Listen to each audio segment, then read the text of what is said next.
အားလုံးပဲမင်္ဂလာပါရောဒီ channel ကနေပြန်လဲကြိုဆိုပါရစေဒီနေ့က15ရက်15လ2015ပေါ့နော်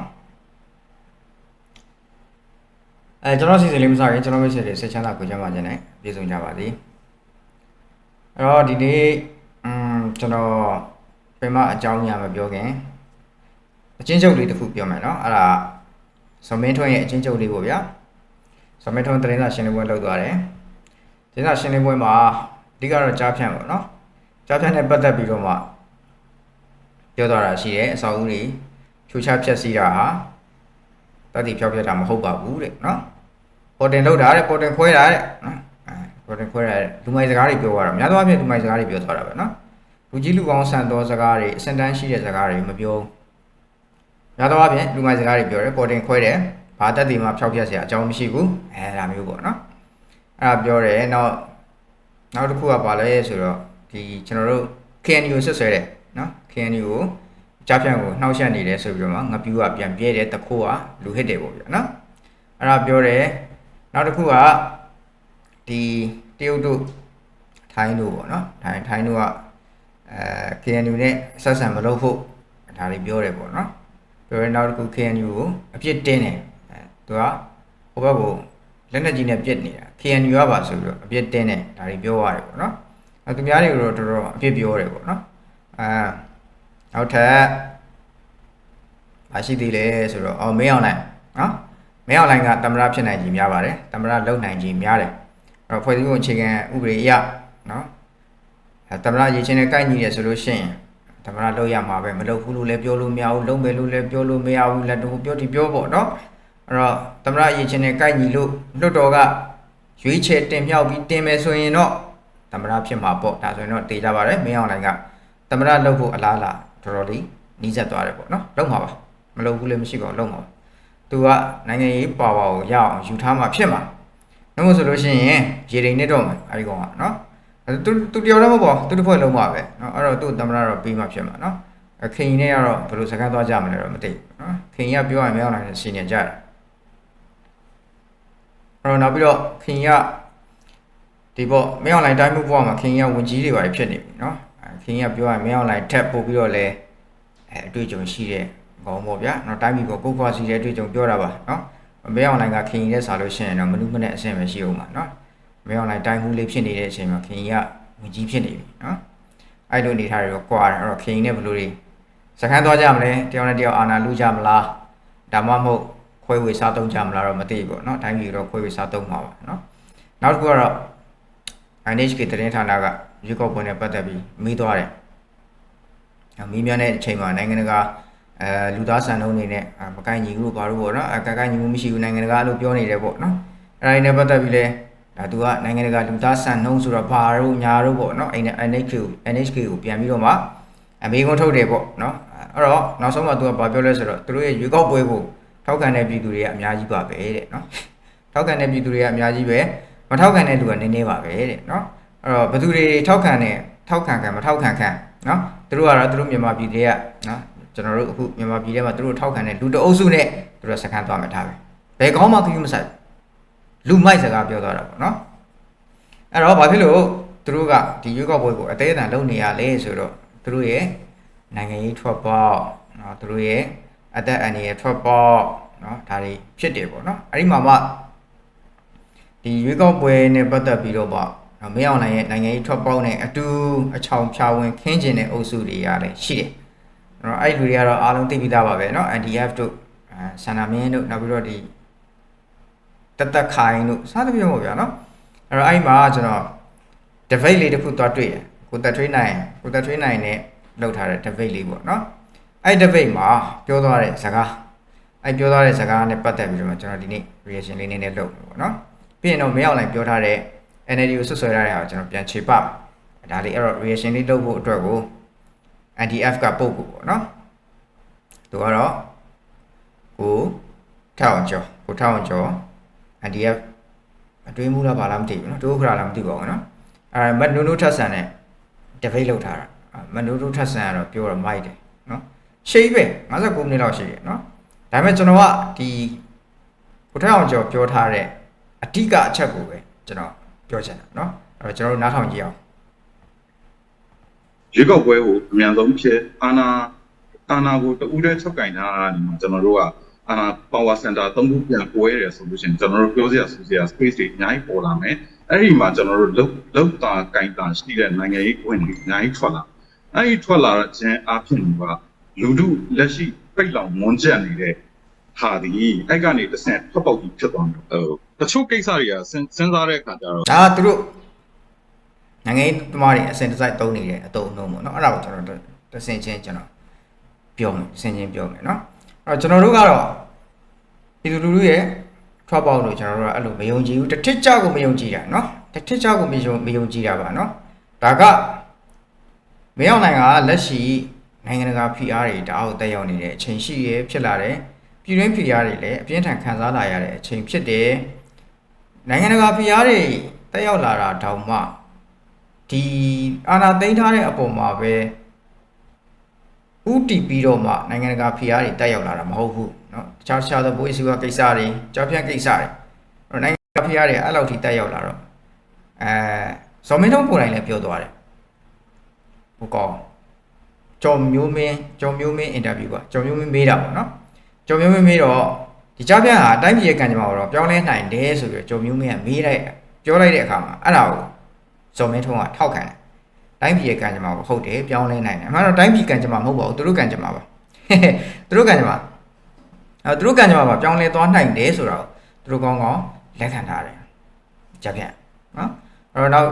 မွေးစီဝါကိစ္စတွေရှိအဲ့လိုပေါ့ဘာပေါင်းစုံကPR တွေအပြင်းထန်ဖြစ်လာတဲ့အတွက်သူတို့အတွက်ထွက်ပေါက်ဖြစ်စေဖို့ဒီရွေးကောက်ပွဲကိုလုံးဝဖြစ်တော့မယ်လို့ယုံကြည်လာတဲ့အတွက်ရွေးကောက်ပွဲလုပ်တာပါနော်အဲ့တော့သူတို့အတွက်ထွက်ပေါက်ဆိုတာကျွန်တော်တို့ကတတိချတွေးထားတယ်တတိချယုံကြည်ထားတယ်ဘာဖြစ်လို့လဲဆိုတော့ရွေးကောက်ပွဲတစ်ခုဟာဒီမိုကရေစီစံနှုန်းအနေနဲ့ပြည့်စုံရတယ်ရွေးကောက်ပွဲဆိုတာဒီမိုကရေစီစံနှုန်းအနေနဲ့တွားတာ哦နော်အဲ့တော့ရွေးကောက်ပွဲတစ်ခုဖြစ်ပေါ်ဖို့ဆိုတာကလွတ်လပ်ရမယ်တရားမျှတမှုရှိရမယ်နော်လွတ်လပ်စွာမဲပေးပိုင်ခွင့်ပေါ့ဗျာနော်တရားမျှတမှုရှိရမယ်နောက်ကလူတိုင်းမဲပေးနိုင်တဲ့အခြေအနေဖြစ်နေရမယ်နိုင်ငံရဲ့တည်ငြိမ်မှုဒါတွေလိုအပ်တယ်ဒါဟာရွေးကောက်ပွဲလုပ်ရမယ်တိုင်းပြည်တစ်ခုရဲ့အခြေခံစံနှုန်းတွေဒါတွေမရှိဘူးအခုလူတိုင်းမဲမပေးနိုင်ဘူးနော်လူတိုင်းမဲမပေးနိုင်ဘူးသူတို့စစ်တပ်ကကျွန်တော်နောက်ခံပြုထားတဲ့ကြက်ခိုင်ရေးကိုရှင်ပြီးတော့မှအရွေးခံမဲ့ပါတီတွေဖျက်သိမ်းခံရတယ်အခုဒီဘဲကိုယ်တိုင်နော်ဒီဘဲကိုယ်တိုင်ပြင်းခံရတယ်အဲ့ဒါလည်းမမှတ်ဘူးနော်တောင်းကျော်ကိုယ်တိုင်ပြင်းခံရတယ် NDF သူတို့ပါတီလုံးဝဖျက်သိမ်းခံလိုက်ရတာနော်တတ်ခါလည်းခါထွက်သွားတယ်ခြားသောလူတွေတဲ့လိုပဲကြံခဲ့တာဆိုလို့ကိုကြီးတစ်ခုလောက်ပဲကြံတယ်ဒါတော့မကောင်းတတ်လို့အဲ့တော့လူတိုင်းမဲပေးပါမျိုးမရှိဘူးကိုယ်စလဲတွေဖြတ်သိမ်းခံရတယ်ပါတီတွေဖြတ်သိမ်းခံရတယ်လူတိုင်းမဲပေးပိုင်မှုကဘယ်လောက်ထိမရှိတယ်လဲဆိုဥပမာကျွန်တော်တို့တန်တော်ကြီးမျိုးနယ်ဆိုလို့ရှိရင်ရက်ကွက်19ခုရှိတယ်ကြေးရွာ59ရွာရှိတယ်အဲ့ထဲကမှရွေးကောက်ပွဲလုပ်နိုင်တာကရက်ကွက်3ခုပဲရှိတယ်ကျန်တာမလုပ်နိုင်စဉ်းစားကြည့်လေပြီးတော့တိုင်းပြည်လုံးစစ်ဖြစ်နေတယ်အဲ့တော့ဗမာတို့ရွေးကောက်ပွဲရဲ့အနှစ်သာရဖြစ်တဲ့အခြေခံအခင်းအကျင်းတွေကျွန်တော်တို့တိုင်းပြည်ထဲမှာဗမာတို့တခုမှမပြည့်စုံဘူးအဲ့လိုတခုမှမပြည့်စုံတဲ့ဂျားတွေကရွေးကောက်ပွဲလုပ်တာဟာပြည်သူအတွက်ထွက်ပေါက်ဆိုဟုတ်ပါဖြည့်ကြည့်ပါအဲ့တော့ဒီနိုင်ငံရေးသမားတွေရဲ့ဒီဖြောင်းဝင်ခင်းတဲ့နိုင်ငံရေးသမားတွေရဲ့အောက်တန်းကျတဲ့ဂျင်းစကားတွေကိုကျွန်တော်တို့လူပြီးသွားမှာကျွန်တော်တအားဆိုးရင်ဟုတ်တယ်လို့ရှိတယ်အဲ့ဒီတပိတ်ထဲမှာပြောထားတာရှိသေးတယ်ကျွန်တော်ဆက်ပြောမှပြီးပါနော်အဲ့တော့လက်ရှိခုမရောက်နိုင်လို့တဲ့ရွေးကောက်ပွဲဟာကျွန်တော်တို့ပြည်သူတွေပိတ်လောင်ခံရမယ်မုန်းချက်ခံရမယ်ဆက်ပြီးကျွန်တော်တို့ပြည်သူတွေရဲ့ဘဝတွေကိုအကျဉ်းချထားမယ်အမှောင်တွေကိုဆွဲခေါ်သွားမယ်နီလန်းတစ်ခုပဲဖြစ်တယ်ဆိုတော့ပြက်သားကျွန်တော်ဒီနေရာမှာပြောချင်တယ်နိုင်ငံတကာဖိအားတွေပြည်တွင်းပြည်ပကကြားတွေကနေရုံထွက်ဖို့အတွက်ဒါမင်းအောင်နိုင်ကမင်းအောင်နိုင်နဲ့သူတို့စေအုပ်စုရှာဖွေတဲ့ထွက်ပေါက်တစ်ခုပဲဖြစ်ကျွန်တော်တို့ပြည်သူတွေဘာမှမပါဘူးဗျအရှင်းကြီးဗျာနော်ရွေးကောက်ပွဲတစ်ခုလုပ်တယ်ဆိုတော့တတိုင်းတစ်ပြည်လုံးမဲပေးနိုင်ရမှာလေမဲမပေးနိုင်တဲ့ဟာသူတို့ရွေးကောက်ပွဲလုပ်ပါမယ်ဆိုတဲ့မြို့တွေအဲ့ဒီမြို့တွေမှာတော့မှအဲ့မြို့နယ်တွေဟိုမဲဆန္ဒနဲ့ဒေတာနော်မဲဆန္ဒနဲ့အပြည့်အဝမလုပ်နိုင်ဘူးအဲ့သူတို့ရွေးကောက်ပွဲလုပ်ပါမယ်ဆိုတဲ့အခုပထမဆုံးချိန်လုပ်ပါမယ်ဆိုတဲ့မြို့နယ်တွေမှာတော့အပြည့်အဝမလုပ်နိုင်ဘူးစဉ်းစားကြည့်ဗျာနော်အဲ့တော့ဒီရွေးကောက်ပွဲဘာအတိတ်မှမရှိဘူး အဲ့တော့သူခုနကသူပြောရတယ် power center 3ခုကြားစင်ရင်အုပ်ချုပ်ရေးဥပဒေပြဋ္ဌာန်းရင်ဒီ3ခု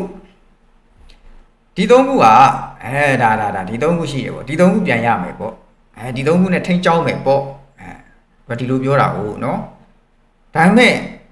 အဲ့ဒါကိုကျွန်တော်တို့ဒီလူလူကမြင်လိုက်လို့ရှင်ဟုတ်တာပေါ့အခုကတကောင်နဲ့ကင်ထားတာကိုအာနာကိုသူတို့ပြောနေကြစကားနော်အခုတယောက်တည်းကင်ထားတာအာနာကိုအာနာ3ရက်လုံးတယောက်တည်းကင်ထားတာအဲ့တော့ရွေးကောက်ပွဲလုံးလိုက်လို့ပေါ်လာမဲ့လွတ်တော်မှာဆိုလို့ရှိရင်ဒီပါဝါ3ခုကပြန့်သွားမယ်သူတို့ကဒီလိုပြောတာပေါ့နော်အော်လူလူကဟုတ်မလားပေါ့နော်သူတို့ဒီမင်းအောင်နိုင်တဲ့အပေါင်းပါမင်းအောင်နိုင်ကိုထောက်ခံတဲ့၄တန်းအောင်နေကတော့ဒါပဲပေါ့ကျွန်တော်တို့ဒါတွေနဲ့ပြောတာပေါ့နော်အဲ့တော့အဲ့သူပြောတဲ့ power center 3ခုဟာအမြင်ပဲရှိတာအနှစ်သာရဘာမှမရှိဘူးအဲ့ဒါလူထုကသိဖို့လိုတယ်နံပါတ်1ချက်သိဖို့လိုတယ်ဘာဖြစ်လို့လဲဆိုတော့လက်ရှိသူတို့လုံးဝရွေးကောက်ပွဲမှာအားလုံးသိပြီးသားကြက်ဖို့ပဲအနိုင်ရမယ်အနိုင်ရအောင်လဲဒီမျိုးစုံနဲ့လုပ်နေတယ်ဒါကမြင်နေတာပဲနော်ဟုတ်ပြီအဲ့ကြက်ဖို့ဆိုတဲ့ပါတီကဘယ်သူတွေတော့စစ်တပ်ကကောင်နေစစ်တပ်ကကောင်နေလားဟုတ်ပါပြီစစ်တပ်ကကောင်နေထားပါတော့သူတို့ကအရဲဝတ်နဲ့နော်စစ်တပ်ကနေထွက်လာပြီးအရသားနဲ့အုပ်ချုပ်မယ်အရသားပုံစံနဲ့အုပ်ချုပ်မယ်ပေါ့ဗျာဟုတ်ပြီဘယ်လိုပုံစံနဲ့အုပ်ချုပ်မှာ2008နဲ့အုပ်ချုပ်မှာဟာ2008ကဘယ်လိုဖွဲ့စည်းပုံလဲစစ်တပ်ကရေးဆွဲထားတော့စစ်တပ်ကလက်ဝဲကြီးအုပ်ထားတော့ဖွဲ့စည်းပုံပြီးပါလေတော့အဲ့စဉ်းစားကြည့်လေစစ်တပ်ကကောင်တွေကစစ်တပ်ကရေးဆွဲထားတဲ့စစ်တပ်ကလက်ဝဲကြီးအုပ်ထားတော့ဖွဲ့စည်းပုံအခြေခံဥပဒေနဲ့အုပ်ချုပ်ရေးရန်နေရာတစ်ခုဖြစ်ပေါ်လာမဲ့လွတ်တော်ကြီးစဉ်းစားကြည့်ဗျာအဲ့ဒီ power center 3ခုဟာဘယ်သူရှိပါလဲဘယ်သူကင်ထားတာလဲအဖြေကရှင်းနေတာပဲဗျရှင်းနေတာပဲအဲ့ဒါကိုလူထုကိုလာပြီးတော့မှဂျိုးပြောမိုးပြောနဲ့ power center 3ခုကအခုမရှိဘူးမင်းအောင်လည်းတယောက်တည်းကင်ထားတာအခုရွေးကောက်ပွဲလုပ်ပြီးတော့မှနိုင်သွားလဲမင်းအောင်လည်းတယောက်ပဲကင်ထားအောင်ပါပဲဒီ power 3ခုကိုဟုတ်တယ်လေခင်ဗျာစဉ်းစားကြည့်လေမင်းအောင်လိုင်းကမင်းတို့သွားပါမင်းတို့ရွေးကောက်ပွဲသွားဝင်ပါဆိုပြီးတော့လွှတ်လိုက်တဲ့ခေါင်းနေကျန်းခိုင်ရေးထဲမှာအဲ့ဒီကောင်နေနဲ့ဖွဲ့စည်းထားတာကျန်းခိုင်ရေးကအားလုံးသိပြီးသားပဲ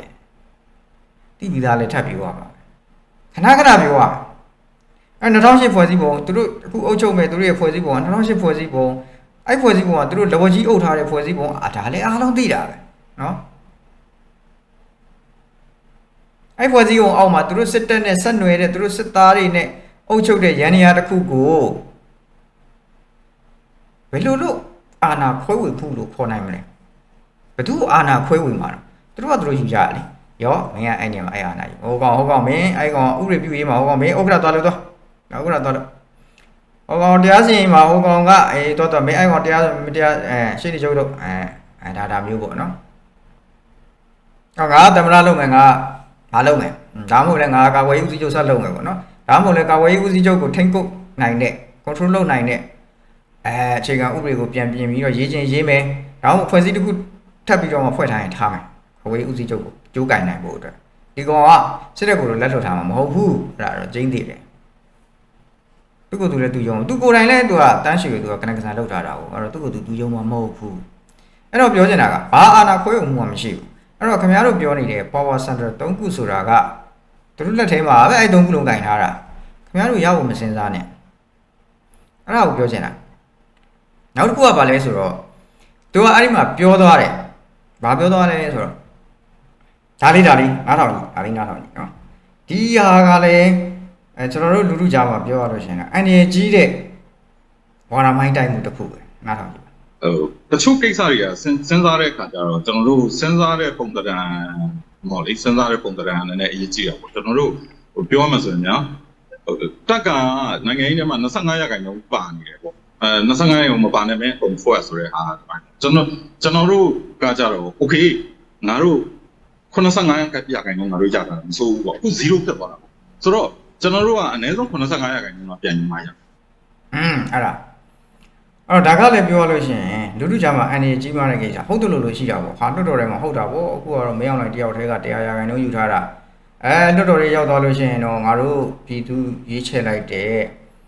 အမှတ်တွေက85ရာခိုင်နှုန်းရမယ်အဲ့ဒါဆိုရင်တော့ငါတို့ပို့ပြီးတော့မှလူသားလွန်သားရှိမယ်ဆိုတော့ တွေးတောချက်ပေါ့ဗျာ85ရာခိုင်နှုန်းပြန်ယူမယ်ဆိုတဲ့စကားပေါ့နော်အမှန်တော့ဒီဘဲကနိုင်ငံရေးကိုလုံးဝနားမလည်တာပဲလားဒါမှမဟုတ်ပြည်သူကိုရွယ်ချက်ရှိရှိလှည့်စားဖို့လုပ်တာလားဆိုတာစဉ်းစားစရာပေါ့နော်အဲ့တော့ကျွန်တော်တို့ကဟုတ်ပြီသူပြောတဲ့85ရာခိုင်နှုန်းကျွန်တော်တို့အဲ့ဒါကိုသိချာခွဲခြားစိတ်ပြဖို့လိုတယ်85ရာခိုင်နှုန်းဆိုတာအရေးအတွက်နဲ့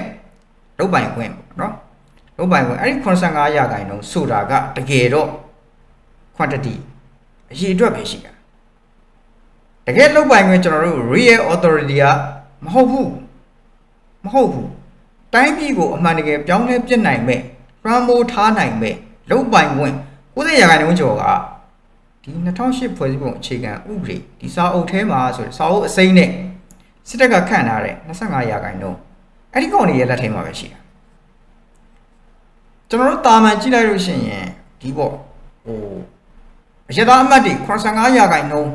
ရှိတယ်လွတ်တော်ထဲမှာပြည်သူတွေအဲ့လိုထင်သွားအောင်လုပ်ထားတာကြည်စမ်းအရသာတွေကအများကြီးပဲနော်အဲ့လိုပေါ့စစ်သားနည်းနည်းလေးအစိတ်လောက်ပဲရှိတာငါတို့ကအမြဲတမ်းမဲခွဲဆုံးဖြတ်ရင်ငါတို့85ရာခိုင်နှုန်းငါတို့အမြဲတမ်းတာတယ်တာပါစေဖို့မင်းတို့ဘာမှအရေးမကြီးတဲ့ဟာတွေပဲခွင့်ပြုထားတယ်အရေးကြီးတဲ့ဟာငါတို့လက်ထဲမှာငါတို့ကင်ထားတယ်မင်းတို့ဘာလုပ်လို့မရဘာမှလုပ်လို့မရစစ်တပ်ရဲ့လုပ်ပိုင်ခွင့်တွေကိုလည်းမင်းတို့ဘာမှဝင်ဆွဲဖက်လို့မရတိုင်းပြည်ရဲ့အုပ်ချုပ်ရေးမှာလည်းမင်းတို့လှုပ်ချင်နိုင်လို့မရအဲ့တော့ပြည်သူကိုလှည့်စားထားတာဖန်တီးထားတာနော်ဒါကဘာလဲဆိုတော့နိုင်ငံရေးမျက်လက်တစ်ခုခင်ဗျာဒီကောင်တွေကတိတ်ပြီးလေတယ်ကျွန်တော်အဲ့ຢာတွေထဲမှာကျွန်တော်တို့မျောသွားပြီးမှနစ်ကြမသွားဘူးလိုအပ်တယ်အဲ့ဒါကြောင့်ကျွန်တော်တို့ကထားဖို့တက်ပြောပေးနေရတာပေါ့နော်အဲ့တော့ဒီ85ရာခိုင်နှုန်းဆိုတော့က तू ပြောတဲ့ဟာဟုတ်တယ်လို့ရှိတယ်ဒါပေမဲ့ဒါ quantity ပဲဖြစ်တယ်တကယ် real authority ကအဲ့85ရာခိုင်နှုန်းမှာမရှိဘူးဟိုဘက်ကအစိတ်သားကောင်တွေမှာရှိတာဘာဖြစ်လို့လဲဆိုတော့အဲ့အစိတ်သားကောင်တွေကို Facebook အခြေခံဥပဒေရနော်သူတို့ကိုအခွင့်အရေးတွေအများကြီးပေးထားတာအဲ့ဒီအခွင့်အရေးတွေကိုအဲ့85ဆိုတဲ့ quantity ကဘာမှလုပ်လို့မရလုပ်ကြည့်လေခင်ဗျားတို့ဖွဲ့စည်းပုံပြင်ဖို့အတွက်ငါတို့လိုချင်တဲ့ဖွဲ့စည်းပုံငါတို့ပြင်ကြည့်လေပြင်လို့မရအဲ့ဆိုကွာငါတို့စစ်တပ်ရဲ့အဓိကလုပ်ပိုင်ခွင့်တွေငါတို့ရှော့ချမယ်ဒါမှမဟုတ်ကြော်သွားမယ်လုပ်လို့ရလုပ်ကြည့်ပေါ့လုပ်လို့မရအမေတော်ဆန်းစုကြိုငါတို့ကောင်တွေဟိုဟာလုပ်မယ်ကွာတမရတင်မယ်ကွာတင်လို့ရတယ်မရဘူးဒါဥပမာပြောပြနော်နောက်တစ်ခုကျွန်တော်တို့မေ့ထားလို့မရတဲ့ကိစ္စတစ်ခုအဲ့ဒါဘာလဲဆိုတော့သူပြောရတဲ့85ရာခိုင်နှုန်းတော့လူဘိန်းကတော့ဟာဟုတ်တယ်လို့ရှိမှာနော်အယက်သားအသွင်ဟန်ဆောင်ထားတဲ့ကြံ့ခိုင်ရေးပါတီတွေကစစ်သားအမတ်တွေအဲ့ဒီကောင်တွေကိုထည့်ပေါင်းလိုက်လို့ရှိရင်အဲ့စစ်သားအမတ်တွေကိုဒီကောင်တွေစစ်သားတွေပဲလေနော်စစ်တပ်ကနေတွားပြီးတော့မှလာပေါင်းထားတာအဲ့တော့အဲ့ဒီကောင်တွေကိုထည့်ပေါင်းလိုက်လို့ရှိရင်ခင်ဗျားပြောနေတဲ့သူတို့ပြောတဲ့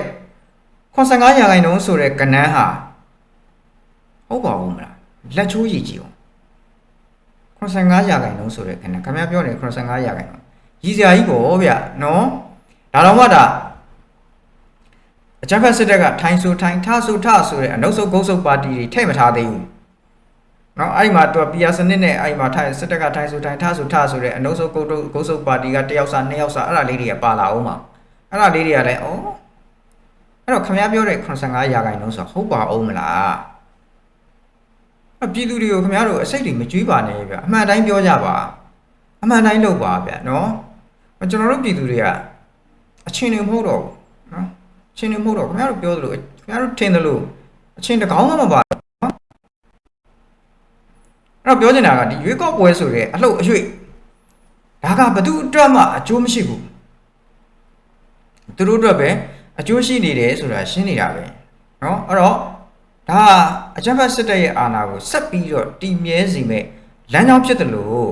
ကျွန်တော်တို့တိုင်းပြည်ကိုအမှောင်ဖုံးစေမဲ့ရွေးကောက်ပွဲပဲဒါကအခုလာနေတာအမှောင်ထုကြီးอ่ะအဲရွေးကောက်ပွဲဆိုတဲ့အမှောင်ထုကြီးอ่ะကျွန်တော်တို့တိုင်းပြည်ကိုဝင်လာပြီအခု15ရက်နေ့ရှိနေပြီ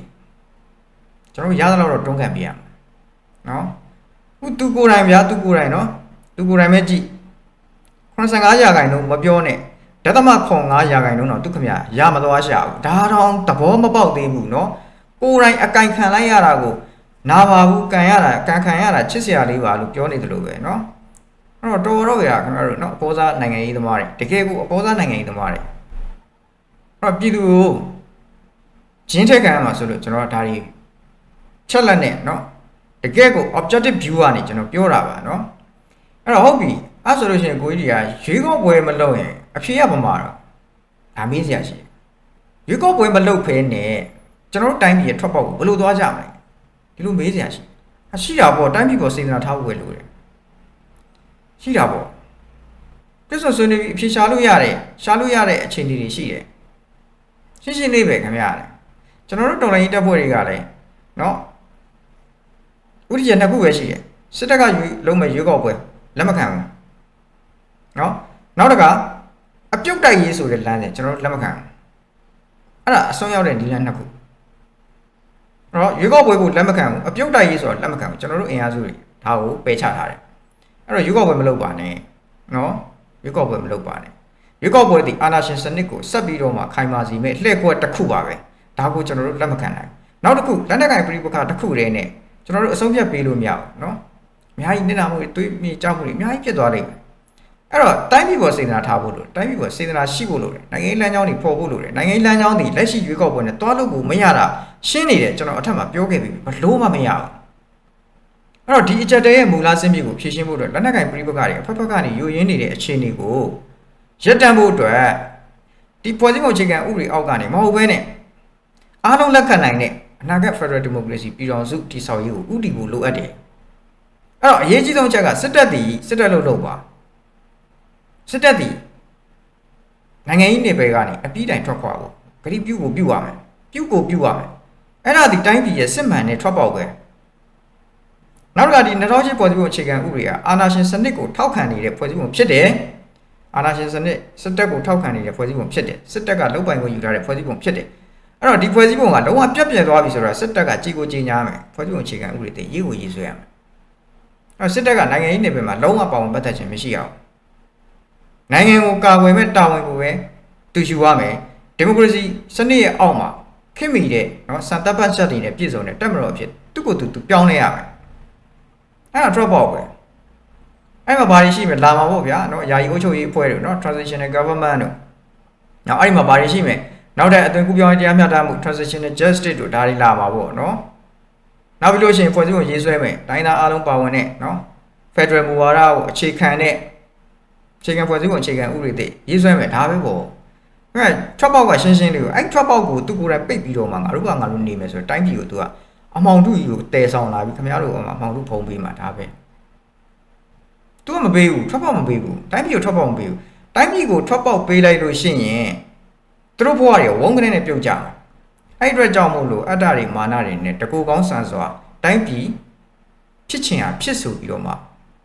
အာဏာကိုလက်မလွတ်ပဲကင်ထားတာပဲအဲ့တော့အဲ့လို तू ကအာဏာကိုလက်မလွတ်ပဲကင်လိုက်ဘာဆက်ဖြစ်မလဲစစ်ပွဲတွေပူချမ်းလာမှာပေါ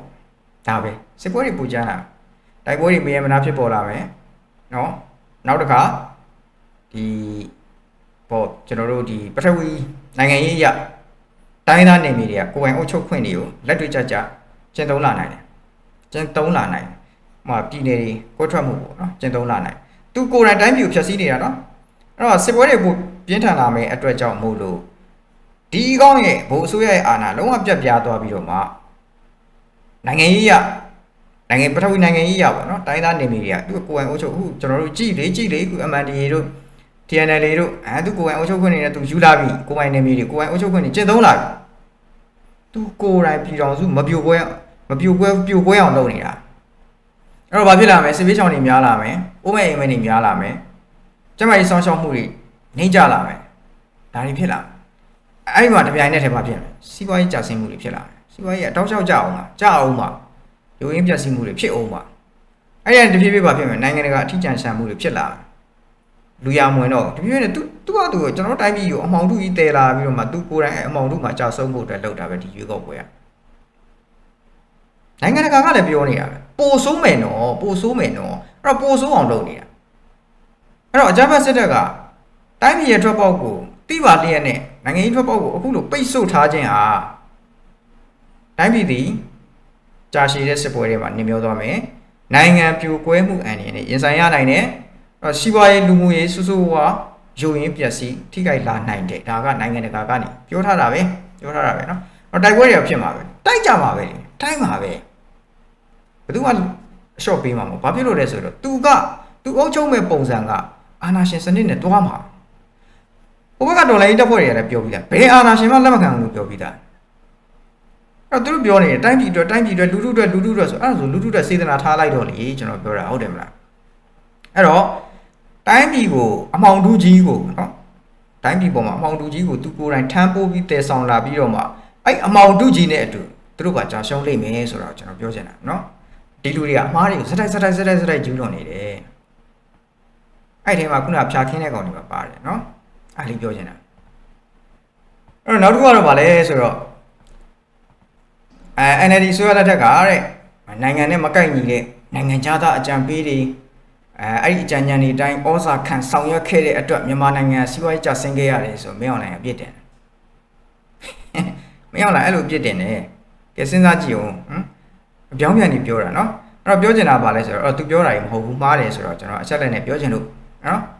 အဲ့တော့ပြောချင်တာကမြန်မာနိုင်ငံရဲ့စီးပွားရေးဖွံ့ဖြိုးတိုးတက်မှုပေါ့နော် GDP growth ပေါ့နော်အဲ့ဒါဟာတော်တော်လေးကိုတည်ငြိမ်တယ်လို့ပြောလို့ရတယ်စီးပွားရေးပြုပြင်ပြောင်းလဲမှုတွေကြောင့်တဲ့တချို့တဲ့နေပယ်တွေမှာတိုးတက်မှုတွေအများကြီးရှိခဲ့တယ်ဆိုတော့နိုင်ငံတကာအစီရင်ခံစာတွေအရတွေ့ရပါတယ်အဲ့တော့ GDP ကတည်ငြိမ်တယ် NLD လက်ထက်မှာနော်တော်တော်ကိုတည်ငြိမ်တာပါနော် NLD ဆိုရလက်ထက်မှာ GDP တိုးတက်နှုန်းက6%ကျော်တယ်အဲ့ဒါနှစ်တိုင်းပဲအဲ့ဒါကအချက်လက်တွေအရပြောတာနော်ကမ္ဘာ့ဘဏ်အာရှဖွံ့ဖြိုးရေးဘဏ်အဲ့ဒီအချက်လက်တွေအရပြောတာအဲ့တော့2016-2019မှာ6.8%တိုးတက်တယ်နောက်2019-2018မှာဘဏ္ဍာနှစ်ပေါ့နော်6.4%တိုးတက်တယ်တောက်လျှောက်တိုးတက်သွားတာနော်အဲ့2018-2019မှာ6.8%တိုးတက်တယ်6%ကျော်အထက်မှာပဲအများတန်းရှိခဲ့တယ် GDP တိုးတက်နှုန်းကအဲ့ဒါကိုစီးပွားရေးကျဆင်းနေဆိုတော့ဘယ်လိုပြောရမလဲနော်ဒီကောင်တွေကလေ